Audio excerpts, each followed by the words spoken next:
Madiba Kusanganisa hapo hona kwa wangu sanitawita viki namsiya hapa hapana kambe kangu kusika 2 minutes kangu ndizofika haya boys on not 20 not ungoita ufikasa uye site ngozi ndopinda kwa mawani haya abona ukavira usati ana ukavira saka bonye haya uri wangu haya hapo what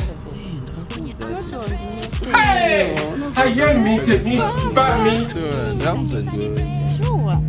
Sasa ndiro wazi. Anombokubaziza unozathi uri apa pamwe Nipi yakulo.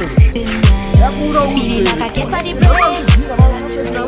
Yakulo kani awone. I told you you could hit me up anytime, any day. Uinjeni. Kumesha ukuthi si wathi Ndathi ndiyani. Unotuzire makuwa. Izo wamwe tinoana neti. Tokasira tatovhuika.